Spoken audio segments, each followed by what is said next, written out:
Justo en medio de una lección escolar, todo se partió en dos. Estaba sentado como cualquier otro día, con el ruido habitual del aula y la sensación de que el tiempo avanzaba lento, cuando de pronto el mundo se borró. No hubo transición amable ni aviso. Un segundo era la escuela. Al siguiente, yo y mis compañeros estábamos en un lugar completamente distinto, frente a una presencia que se imponía como si la realidad le perteneciera. Había una diosa. Nos convocó para salvar un mundo que, según ella, estaba al borde del colapso. El señor demonio y su ejército de monstruos lo estaban devorando desde dentro. Habló de inocentes, de miles de vidas, de un destino heroico que supuestamente nos había sido asignado. Prometió superpoderes para todos, el tipo de recompensas que convierten una pesadilla en una aventura, y lo remató con una oferta que parecía diseñada para silenciar cualquier duda. Si derrotábamos al señor demonio, nos enviaría a todos de vuelta a casa. Todos aceptaron. Todos, menos yo. No importaba cómo lo adornara, ni lo grande que intentara hacer su promesa. Yo no quería misiones, ni salvar mundos, ni convertirme en una pieza útil dentro del plan de alguien más. Yo quería volver a casa. Y lo dije con la firmeza de quien ya entendió lo esencial. Lo que ella ofrecía no compensaba lo que me estaba quitando. Para mi sorpresa, la diosa no discutió, no insistió. Aceptó dejarme ir. Incluso miró al resto y con una frialdad casi administrativa preguntó si había más débiles entre ellos, como si pudiera devolvernos en grupo y cerrar el asunto de una vez. Ahí quedó claro lo que yo ya sabía desde antes, aunque nunca lo había puesto en palabras. En mi clase no tenía amigos. Nadie quiso unirse a mí. Nadie quiso ser el que vuelve. Nadie quiso ponerse del lado de alguien que se negaba a jugar el juego. Así que regresé solo. ¿O eso creí? Crucé el portal con prisa, aferrándome a la idea de que al otro lado me esperaban las calles conocidas y la vida intacta. Pero la realidad me castigó con un giro grotesco. El portal me escupió en un lugar completamente desconocido. No era mi mundo, no era ningún lugar que yo pudiera reconocer. Y desde ese instante todo se volvió más loco. Lo primero que vi fue violencia. Bestias humanoides rabiosas, criaturas con una malicia tan evidente que no hacía falta entender su lenguaje, estaban esclavizando a una mujer elfa. La escena era cruda, sucia, demasiado real, y en cuanto aparecí, sus ojos se clavaron en mí como si yo hubiera caído directo dentro de su cacería. Sentí el pánico subirme por la garganta. Me quedé congelado un instante, no por valentía, sino por la certeza brutal de que estaba arruinado. Estaba solo, en un mundo que no conocía, frente a monstruos que claramente no tenían intenciones negociables. Y cuando por fin mi cuerpo recordó cómo sobrevivir, hice lo único que tenía sentido en esa situación insana. Corrí. Corrí como si el infierno me respirara en la nuca, porque si no lo hacía, estaba condenado. Mientras yo huía con la vida colgando de un hilo, al mismo tiempo mis compañeros vivían una realidad completamente distinta. Ellos fueron teletransportados a una ciudad santuario llamada Progonia, un lugar que sonaba a refugio y a bienvenida. Allí, la santa del gran templo los recibió como héroes que habían llegado a la dimensión de fantasía.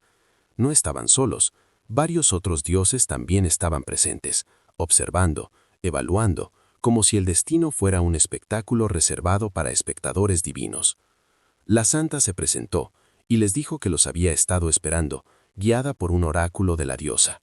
Luego comenzó a instruirlos, a poner nombres y jerarquías a ese mundo nuevo, como si ordenar la información bastara para ordenar el miedo. Les habló de otro dios, Alcis, un maestro de la espada, príncipe del reino de los maestros de la espada, destinado a ser su instructor de esgrima. Pude imaginar perfectamente la reacción, la emoción fácil, el entusiasmo superficial, las miradas impresionadas ante un rostro apuesto en medio de tanta incertidumbre. En ese lugar, incluso la belleza se volvía una herramienta de control. En medio de esa ceremonia, la santa preguntó por la princesa, pero en ese momento apareció ella misma, Etena. Llegó tarde, diciendo que se había quedado dormida después de beber demasiado. La santa la corrigió con esa clase de sonrisa que reprende sin ensuciarse las manos, señalando que su honestidad era tanto virtud como defecto, y dejando claro que había cosas que era mejor no mencionar completas. Los héroes se sorprendieron. Algunos la elogiaron por su belleza, como si eso fuera lo relevante en un mundo al borde de la guerra. Y ahí mismo la santa presentó a la princesa Etena Archmason, princesa del reino de Archmason, anunciada como la instructora mágica de los héroes. La santa les informó que tanto la princesa Etena como el príncipe Alcis los asistirían. Todo sonaba organizado, preparado, casi confortable en su lógica. Instructores, templo, guía, una narrativa de crecimiento. Uno de ellos, Hangu, había abierto su ventana de estado y compartido información con los demás. Afirmó que experimentarían situaciones similares a medida que subieran de nivel y mejoraran sus habilidades. Estaba observando con atención, intentando entender ese sistema que ahora mediaba su existencia. Había recibido la bendición del héroe que traduce automáticamente los idiomas, y lo percibía como una habilidad cercana a una trampa, aunque también le preocupaba que muchos competidores tuvieran exactamente lo mismo. Incluso las ventajas venían estandarizadas. En ese contexto, Choi Kang-min preguntó a la santa por qué la diosa les había instruido recibir bendiciones de dioses y cómo podrían obtenerlas. La santa explicó que para recibir una bendición era necesario ganarse el favor de un dios, y que cada uno tenía sus propios criterios. Entonces llegó una notificación. Un dios estaba examinando los cuerpos de los héroes con una sonrisa perversa. La sorpresa fue inmediata, pero la santa lo suavizó con una explicación casi burocrática. Cada dios tiene sus estándares, y todos buscan al que derrotará al gran rey demonio. Confirmó que los dioses efectivamente los observaban, pero también les advirtió que esa atención no duraría para siempre. Les deseó suerte, como quien suelta a alguien al mar después de mostrarle un mapa. Uno de los estudiantes preguntó si era posible recibir alguna bendición de ella. La santa sonrió y lo descartó con crueldad, diciendo que no tenía interés en tratar con basura. La incomodidad se instaló entre ellos, porque incluso dentro de la supuesta bienvenida, ya se marcaban jerarquías, desprecios y condenas. Su aventura, llena de esperanzas y sueños, estaba a punto de comenzar. Y al mismo tiempo, al otro lado, yo seguía corriendo por mi vida. Estaba exhausto, mi cuerpo ya no respondía como quería, y tuve que detenerme un momento para recuperar el aliento, aunque cada segundo parado se sentía como firmar mi sentencia. Fue entonces cuando los monstruos dispararon una flecha hacia mí. Se acercaban con la intención clara de devorarme. En ese instante, comprendí que no había necesidad de pensar demasiado. Criaturas como esas no existían en la Tierra. Esto era otro mundo. Y si yo estaba aquí, si el portal me había arrojado a esta pesadilla en lugar de devolverme a casa, entonces una idea se volvió imposible de ignorar. La diosa me había engañado. Nunca tuvo la intención de enviarme de regreso, no en primer lugar. Y esa certeza, más que el cansancio o el miedo, fue lo que convirtió mi huida en algo más oscuro. No estaba escapando solo de monstruos, estaba escapando de un sistema entero que ya me había marcado como prescindible. Reanudé la carrera diciéndome que si de verdad esto era un mundo de fantasía, entonces tenía que existir algún tipo de evento milagroso que me salvara en el último segundo. Y como si el propio mundo respondiera a esa idea, una ventana de estado apareció de golpe frente a mí. No tuve tiempo de analizarla con calma, pero algo me golpeó de inmediato: la categoría. Ver que héroe estaba clasificado bajo algo parecido a una maldición me dejó helado. No sonaba a recompensa, sonaba a etiqueta para justificar mi eliminación. Empecé a sospechar que esto era un intento malicioso de deshacerse de mí, y aún así, me costaba creer que me estuvieran imponiendo un castigo tan absurdo por el simple hecho de querer volver a casa. Entonces vi otra función en esa ventana: traducción automática. En ese instante entendí que quizá podía comunicarme con ellos. Si esos monstruos no me veían solo como carne, tal vez había una mínima posibilidad de negociar. Así que les grité, pidiéndoles que discutieran la situación, que se detuvieran, que escucharan. Lo único que obtuve a cambio fue un estallido de gritos. Ellos también gritaban, pero no como quien dialoga, como quien se sorprende de que su comida hable. Yo, con el miedo apretándome el pecho, murmuré para mí mismo que solo quería ver a mis padres. Me aferré a esa idea como si decirla pudiera volverla real, y sin saber a quién se lo estaba suplicando, imploré misericordia. En respuesta, una flecha me atravesó la pierna. El dolor fue inmediato, punzante, incapacitante. Se me dobló el cuerpo y la respiración se me volvió una lucha.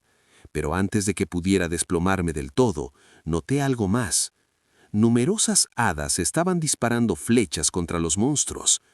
Por un segundo pensé que se había desatado una batalla entre criaturas de fantasía, y esa confusión fue mi única oportunidad.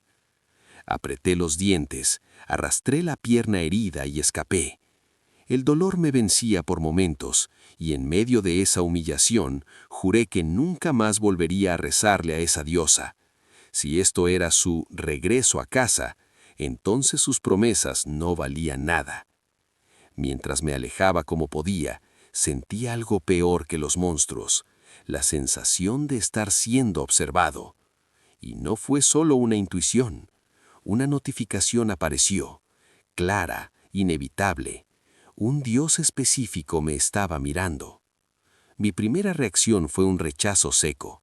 Prefería morir antes que volver a rogarle a un dios. Pero el cuerpo no negocia con el orgullo cuando la carne está desgarrada y la sangre caliente te recuerda que puedes caer en cualquier momento.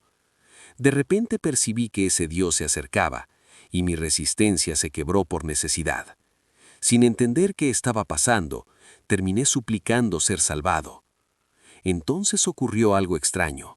Sentí que mi cuerpo se movía más rápido de lo que mi mente podía procesar, como si estuviera respondiendo a una voz desconocida antes incluso de decidir hacerlo. Otra notificación me llegó. Ese Dios estaba cuestionando por qué estaba solo. Estuve a punto de responder, pero dudé.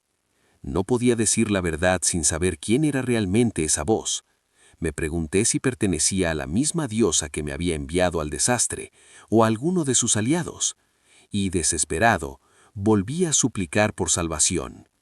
El dolor me abrumaba, y ya sin control, pedí que algún otro dios interviniera. La respuesta llegó en forma de otra notificación. Un dios en particular era escéptico. Además, se insinuaba que era poco probable que hubiera otros dioses presentes, y que probablemente era bueno que los demás estuvieran ausentes. Con la pierna ardiendo, pregunté si ese dios era un forastero. La reacción fue inmediata. El dios no estaba familiarizado con el término. En ese momento entendí que había elegido mal las palabras. En mi idioma, forastero era alguien fuera de los círculos sociales, alguien apartado. Pero aquí, explicar demasiado podía invitar otra maldición. No iba a arriesgarme. Así que redefiní el concepto. Dije que un forastero era como un lobo solitario vagando por el desierto. Y entonces me notificaron que a ese Dios le gustaba esa definición. Sentí un alivio mínimo, casi ridículo, pero suficiente para aferrarme a él. Volví a pedir que me salvara. Tras un momento, el Dios preguntó si yo realmente era un extranjero. Yo no lo era, pero mentí. Afirmé que también era un forastero. Expliqué que mis compañeros de clase habían sido convocados al templo, mientras yo me había quedado solo. Percibí confusión del otro lado, pero insistí. Era sentido común que un forastero ayudara a otro forastero. Entonces llegó la objeción. Esa lógica no se aplicaba a él, porque era un dios. Aún así, tras un instante de reflexión, decidió ayudar al pobre forastero. Sentí su poder actuar sin necesidad de verlo.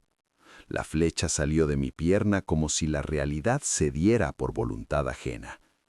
El dolor intenso desapareció por completo, de golpe, como si nunca hubiera existido. Y mi cuerpo se sintió más ligero, más limpio. Como si me hubieran quitado no solo la herida, sino también parte del peso que me estaba hundiendo. Agradecí. Lo hice de verdad. Y al bajar la mirada hacia mi ventana de estado, vi que ahora mostraba forastero junto a bendición. Pero también había una advertencia extraña. Algo terrible sucedería si el lobo solitario dejaba el desierto. Ese mensaje me desconcertó. Si yo dejaba de ser forastero y me convertía en un interno, ¿sería juzgado? ¿Me castigaría el mismo sistema por intentar pertenecer? La respuesta del Dios fue clara y fría en su lógica. Solo ayudarían a un forastero. En ese momento, mientras retomaba mi escape, noté que los monstruos volvían a observarme. Seguían ahí, aún queriendo alcanzarme. Así que reanudé mi carrera por mi vida. Y entonces comprendí el alcance real de la bendición. Sentí un mensaje interno como una regla grabada en mi cuerpo. Estaba exento de todos los estados, excepto la muerte. Mi fatiga desapareció, ya no me sentía cansado, mis piernas se movían con una constancia imposible, mi respiración se estabilizaba, mi mente dejaba de flotar en la niebla del agotamiento. Detrás de mí, los monstruos empezaron a agotarse. Sus pasos perdieron ritmo, su persecución se rompió. Uno de ellos lanzó una piedra hacia mí. Falló, y yo seguí corriendo.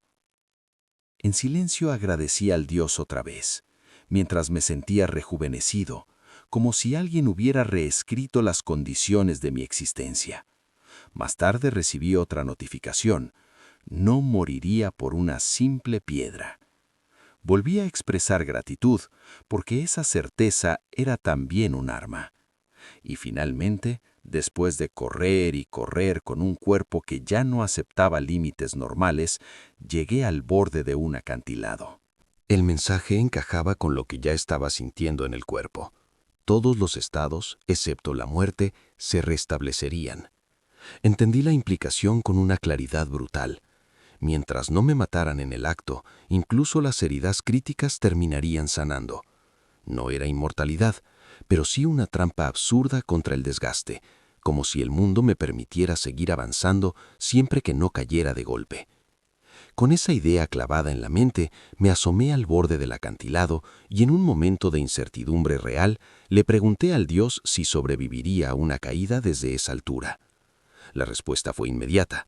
La altura sería fatal si caía. La preocupación me tomó entero, porque al mismo tiempo los monstruos se acercaban. Ya no eran una amenaza lejana, estaban encima. Yo estaba acorralado con el vacío delante y la muerte detrás. No tenía espacio para pensar en planes elegantes, solo en movimientos que compraran segundos. Así que decidí hacer un movimiento. Les grité, ofreciéndoles una propuesta. Les hice ver lo obvio. Tenían hambre, pero no había suficiente comida para todos. En cambio, les ofrecí un trato retorcido, exactamente del tipo que esas criaturas podían entender. Quien me atrapara primero podría disfrutar de mi carne deliciosa. La reacción fue inmediata. Se emocionaron con la idea de ser el primero. Se lanzaron hacia mí con entusiasmo, empujándose, compitiendo, dejándose llevar por esa fijación enfermiza que tenían con mi cuerpo. Yo lo observé con una frialdad extraña, pensando que, aunque no me importaba su atención, estaba claro que no era solo hambre, era obsesión, y con una sonrisa que no tenía nada de calma, elegí el vacío. Caí del acantilado arrastrando su persecución conmigo, llevándolos a cometer el mismo impulso ciego. El viento me golpeó como un castigo, y el mundo se volvió un ruido único. Durante un tiempo no existió nada más que la caída, el impacto inevitable, la certeza de que mi cuerpo iba a quebrarse en pedazos. Después de un tiempo, abrí los ojos. No había muerto. Mi cuerpo se sentía como si hubiera sido aplastado por una montaña, pero por un segundo pensé que quizá era solo mi imaginación, el eco tardío del golpe. Lentamente me incorporé, incrédulo, sorprendido de estar todavía vivo, como si la lógica del mundo se hubiera equivocado conmigo. Entonces apareció una notificación. Un dios en particular estaba impresionado por la increíble capacidad de supervivencia del forastero. Apenas alcancé a procesarlo cuando uno de los monstruos se me acercó, todavía con la intención de devorarme. Vi su ventana de estado y leí lo que era: el carnicero de Blue Moon. y entendí algo con una lucidez que venía de los videojuegos, de esos mundos de rol donde las reglas de la violencia se vuelven matemáticas. Mi supervivencia, pese a no tener bendiciones como las de los héroes del templo, me había convertido en un objetivo intrigante. En esos sistemas, los enemigos de nivel superior valen más, dan más experiencia, son más rentables de derrotar. Yo era de alguna forma un premio raro. No tuve tiempo para repugnancia. Agarré una piedra cercana y la usé para golpear al monstruo hasta matarlo. Lo hice con una precisión desesperada, sin épica, sin gloria, solo con la urgencia de seguir respirando. Y lo conseguí. Lo maté. Mientras tanto, muy lejos de ahí, mis compañeros estaban recibiendo la versión limpia y ceremonial de este mundo. De regreso con los estudiantes, la santa les informó que subir de nivel y recibir bendiciones eran dos formas claves de volverse más fuerte. Uno podía subir de nivel ganando experiencia al derrotar seres que poseen ventanas de estado, o podían ganar bendiciones directamente de los dioses. Todo sonaba como una guía de supervivencia, como si les estuvieran entregando un manual para avanzar sin ensuciarse demasiado. Choi Kang-min, confiado en sus habilidades, decidió rezar a los dioses, pidiendo una bendición para mejorar su fuerza, pero justo cuando lo hacía, la santa lo interrumpió para recordarles algo esencial. Recibir una bendición no significaba que el proceso hubiera terminado. Los dioses los estarían observando constantemente, vigilando sus acciones.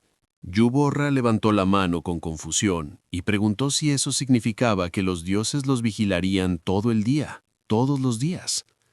La santa asintió, confirmándolo. Y el ambiente cambió. Algunos estudiantes se sintieron cohibidos al pensar que podían estar siendo observados incluso en sus momentos más privados, como al bañarse o atender asuntos personales. La santa aclaró sus preocupaciones. Los dioses no eran seres humanos y no debían ser juzgados bajo estándares humanos. Y algunos dioses, hablando a través de las ventanas de estado, aseguraron a Yuborra que no tenían interés en observar actividades tan mundanas. En ese mismo clima, Yan Mi-yon, a quien conocían como Ojo, fue elegida por los dioses. Dejaron claro que otorgarían mejores bendiciones a quienes se encontraran interesantes. Algunos expresaron admiración por sus acciones y como resultado, ella recibió una bendición. Sonrió, feliz, aunque muchos se preguntaron qué haría con ese nuevo poder.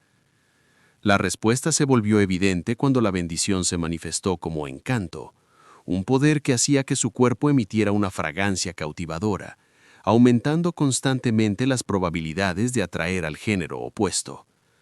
Pero la santa intervino de inmediato, instruyéndole que se abstuviera de usar esa bendición.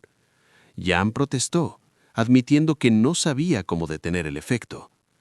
En ese momento, una cierta diosa inocente expresó su descontento por la naturaleza impura de tal bendición. La santa, sacudiendo la cabeza, reconoció que ya era demasiado tarde. Ahora Yan enfrentaría las consecuencias de sus acciones. Los estudiantes quedaron sorprendidos por ese giro, porque recién empezaban a entender que aquí todo regalo venía con cadenas. Entonces la santa explicó la otra cara del sistema.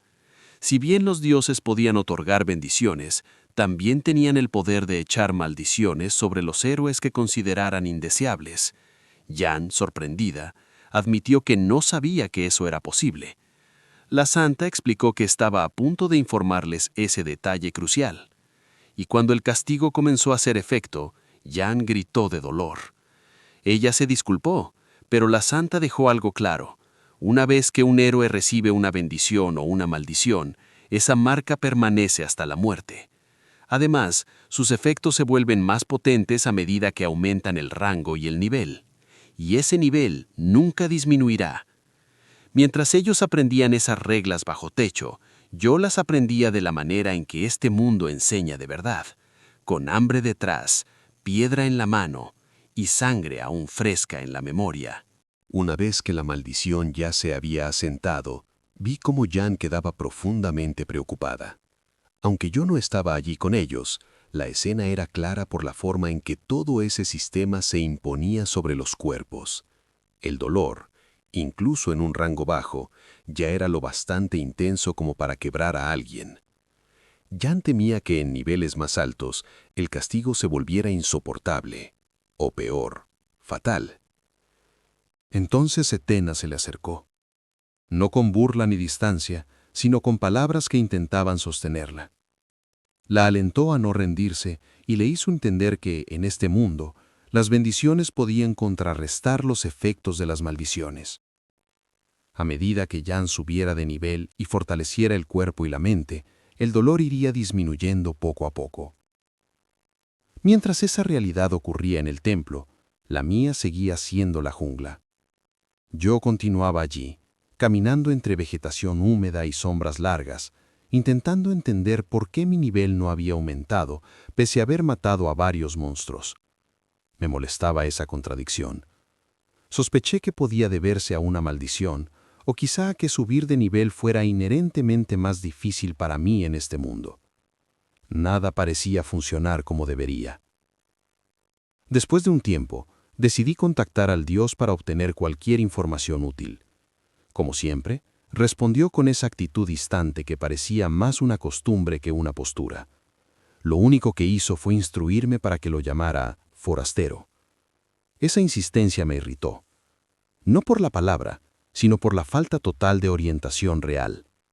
Aún así, cumplí. Volví a preguntar, una vez más, buscando algo que me sirviera para sobrevivir. La respuesta fue breve. Sí. Nada más. Sentí que, aparte de la bendición, ese Dios no aportaba gran cosa. Y aún así, me aferré a lo único que me daba ventaja: la bendición del forastero. La aprecié por su único mérito tangible. Lo confirmé con el paso de las horas. Aunque deambulé por la jungla durante muchísimo tiempo, me di cuenta de que no sentía sed, ni hambre, ni siquiera cansancio. Era como si mi cuerpo estuviera desconectado de esas necesidades básicas, y eso, en un lugar como este, era la diferencia entre vivir y morir. De pronto, noté monstruos acercándose a mi posición. Me escondí detrás de un árbol, no solo por miedo a ellos, sino por una idea que me había empezado a rondar. Si llegaba a encontrar una persona aquí, eso también podía significar problemas. Esta tierra podía estar invadida por monstruos y desprovista de humanos, o peor, podía haber humanos lo bastante desesperados como para volverse tan peligrosos como cualquier bestia. En ese momento, recibí un mensaje de ese Dios en particular. Era críptico, como casi todo lo que venía de él. Un forastero sin poderes moriría pacíficamente si se cortaba. Me quedé pensando en la frase, tratando de extraer sentido, pero no encontré una lógica inmediata. Aún así, decidí mantenerme cauteloso. Los monstruos, al percibir olor a sangre, se desorientaron. No podían determinar qué dirección tomar, como si el rastro no estuviera claro o como si algo interfiriera con su instinto. Yo me sentía más energético, y ahora además tenía un cuchillo, el que una vez perteneció al carnicero de Blue Moon. Lo sostuve con seriedad, contemplando mi siguiente movimiento. La hoja estaba afilada, y yo estaba listo para usarla. Mientras tanto, el Dios seguía enviando ese tipo de apoyo extraño, asegurándome que no encontraría una muerte prematura. No era consuelo emocional, era una garantía seca, casi mecánica, pero me servía. Observé las enredaderas cercanas y decidí cortarlas. Mientras trabajaba, sentí la presencia del Dios vigilándome, como si su mirada fuera un filtro borroso sobre mi nuca. Até el cuchillo con firmeza en un bolsillo improvisado para no perderlo. Luego me volví hacia esa presencia y le pregunté, de forma indirecta, si estaba familiarizado con la fuerza centrífuga. Con la liana, até una piedra y comencé a girarla. No era magia. Era ciencia, era física básica. Me preparé para mostrarles a esos monstruos el poder de algo que este mundo parecía olvidar. La regla de que una masa en movimiento puede convertirse en un arma. La balancé. La fuerza tiraba de mí, y por momentos sentí que podía arrastrarme y hacerme caer, pero me mantuve firme. Cada vez que la bendición se activaba, mis piernas dejaban de temblar y mi respiración se estabilizaba, como si alguien apagara la alarma del cuerpo justo antes de que se viera. Con confianza renovada, lancé la liana hacia los monstruos. La piedra los golpeó, y seguí, una y otra vez, ajustando el ritmo, mejorando el control, entendiendo mejor cómo funcionaba esa bendición del forastero en mi propio cuerpo. Pronto me di cuenta de algo decisivo. Ya no necesitaba concentrarme en cosas pequeñas y molestas como cortes o fatiga. Mientras evitara un golpe fatal inmediato, la bendición me sanaría automáticamente. Esa comprensión cambió mi manera de pelear. Me permitió seguir luchando al borde de la muerte sin miedo, porque el miedo a desangrarme o derrumbarme se volvió irrelevante. Uno a uno, fui derribando a los monstruos, pero también empecé a notar algo inquietante. Sus tácticas se volvían más astutas. No se lanzaban solo por impulso, estaban intentando desgastarme, arrastrándome a batallas prolongadas, buscando que cometiera un error por repetición, por cansancio mental. Eran más desagradables e inteligentes de lo que pensé al principio. Aún así, perseveré. Golpeé sin descanso, con la insistencia de alguien que ya aceptó que aquí la moralidad no es un lujo accesible. En un momento, uno intentó agarrarme por detrás. Yo ya lo esperaba. Balancé la piedra y lo golpeé con fuerza, dejando claro con el acto, no con palabras, que recibirían el mismo trato que antes. Tras una batalla larga, finalmente me alcé victorioso. Había derrotado a todos. Me acerqué al último, lo bastante vivo como para entender, y exigí saber dónde residían los humanos. La criatura, a regañadientes, señaló una dirección: el asentamiento humano. Después pregunté por su especie. La respuesta fue simple: eran gnolls.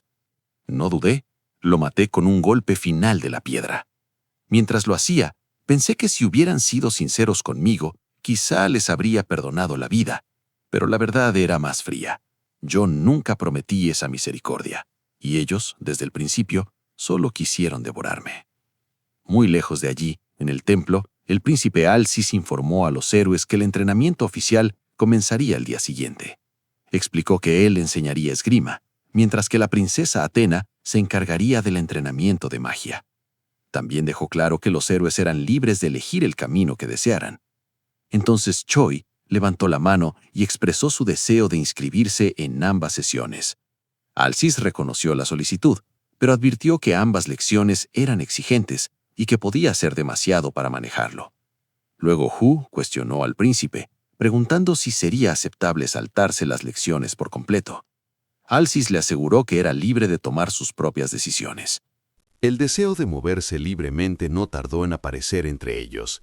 Se preguntó si sería posible salir del templo durante el tiempo libre, y el príncipe confirmó que era bienvenido a hacerlo. Al día siguiente, el príncipe Alcis reunió a los héroes y dirigió a quienes deseaban seguir el camino de un caballero para que lo siguieran. Les aseguró que podían cambiar de opinión más adelante si descubrían que ese camino no les convenía. A quienes estaban interesados en aprender magia, les indicó que esperaran, porque la princesa Atena aún no había llegado. Mientras se organizaban, los héroes revisaron sus ventanas de estado. Han Wu notó una inscripción especial antes de su bendición. Indicaba que era la persona más elegida en el mundo. Comprendió que esa bendición era única, destinada solo para él, y que solo él podía verla y experimentarla. Lleno de alegría, reflexionó que Choi, pese a su arrogancia, seguía sin darse cuenta del verdadero significado de su estatus. Más tarde, fuera del templo, Han Wu pensó con frialdad sobre la situación. Concluyó que si alguien como Choi Boy hubiera hecho su mejor esfuerzo, al menos habría obtenido una posición de rango A, rivalizando con el personaje principal. Con esa idea madurando en su cabeza, terminó en la plaza de la ciudad de Perlagina, convencido de que había llegado al lugar correcto. Entró al gremio de mercenarios para comenzar su historia de fantasía. Había tantos luchadores allí que el ambiente parecía un mercado de violencia. La recepcionista lo recibió y le preguntó por qué estaba allí. Él respondió que quería registrarse como mercenario. De repente, una chica se acercó y le explicó que ese no era un lugar para alguien inexperto como él. Le pidió que dejara de decir tonterías y regresara a su pueblo natal. Dijo que había visto a muchos chicos impulsivos como él convertirse en mercenarios y morir. Han Wu, lejos de intimidarse, creyó que aquello era el efecto de su bendición, el aumento de habilidad principal del personaje. La chica se acercó un poco más y le preguntó si la estaba escuchando. Han Wu pensó que esa hermosa mercenaria, con una disposición entrometida, era en realidad una princesa o una noble de alto rango disfrazada. Sonrió, convencido de que aquello era destino, el guión inevitable del protagonista, sin duda provocado por una bendición especial. Entonces se negó a regresar y en cambio afirmó que ella debería acompañarlo si realmente se preocupaba. Continuó sosteniendo que juzgar los libros por sus portadas no era un buen hábito, seguro de que ella misma lo había experimentado muchas veces. La chica sonrió y respondió de una forma que él interpretó como comprensión. Han Wu se alegró, pensando que era excepcional en ese mundo. Después le informó que no podía contarle mucho, pero que había sido elegido, y aunque en la Tierra le habría costado hablar con tanta fluidez con una belleza como ella, en ese mundo él era un héroe que salvaría al mundo, y ese futuro ya lo estaba empujando hacia adelante. La chica se preguntó cómo se acumulaban esas habilidades de elegido. Él respondió que ella se daría cuenta de cuál era el beneficio principal del personaje. Mientras esa historia se armaba lejos de mí, yo seguía atado a la parte sucia del mundo, en la jungla. El monstruo me aseguró que no me estaba mintiendo. La aldea humana quedaba hacia el oeste.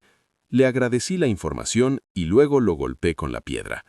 Después pensé que esos gnolls eran inesperadamente honestos, tan toscos que cualquiera podía notar cuando mentían. Aún así, no conocía la distancia exacta hasta el pueblo, así que lo confirmé preguntándole a un grupo de gnolls para no dejar lugar a dudas. Y en el proceso me di cuenta de algo que me incomodó por lo rápido que se volvió natural. Mi lucha desesperada se había convertido en una cacería breve de la noche a la mañana. Y por absurdo que sonara, eso me hacía sentir satisfecho. Había sufrido muchas heridas graves mientras aprendía a cazar. Aprendí a luchar rápido porque no había otra opción. Con la bendición de ser un forastero, mi ropa se rasgó en cada enfrentamiento. Y aún así, me emocionaba comprobar que no me volvía loco, incluso después de ser herido de gravedad tantas veces. Me repetí que pronto conocería a los nativos de este mundo en la aldea humana, aunque no sabía si nativo significaba persona o solo otra clase de amenaza. En medio de ese avance, el dios murmuró algo como un lamento, diciendo que lo sentía. Yo, con la irritación ya instalada, le pregunté si quería que muriera. La respuesta que recibí fue brutalmente clara. A ese dios no le importaba lo que me pasara. Como si el mundo quisiera confirmar esa indiferencia, un monstruo me atacó otra vez. Me defendí con el cuchillo de carnicero, y mi preocupación creció porque parecía no haber fin para esos gnolls. No importaba cuántos matara, seguían viniendo. Los enfrenté, luché con ellos y los apuñalé con el cuchillo una y otra vez. Lo peor era que, además, estaba molesto por una razón que ya no podía ignorar. No estaba subiendo de nivel en absoluto. Pensé que debía haber matado docenas de gnolls con niveles más altos que el mío, así que no debería ser un problema. Y sin embargo, nada cambiaba. Entonces recibí otro mensaje. Un dios específico se estaba poniendo inquieto. No supe si era una señal de interés, de fastidio o de otra cosa, pero lo sentí como presión. Después de vencer a los monstruos una vez más, escuché voces. Era el idioma de una raza que sonaba amistosa, pero que yo no podía entender. Empecé a mirar a mi alrededor con cuidado, recordando que esas mismas razas podían dispararle flechas a una persona lamentable que estaba siendo perseguida por una planta carnívora. La definición de amistad en este mundo podía ser distinta a la que yo conocía. Entonces los vi. Espadachines. Y una mujer. Humanos. Pensé que podrían ser mercenarios, y antes de que pudiera decidir si acercarme o esconderme, vi movimiento. Una mujer lanzó un arma hacia mí.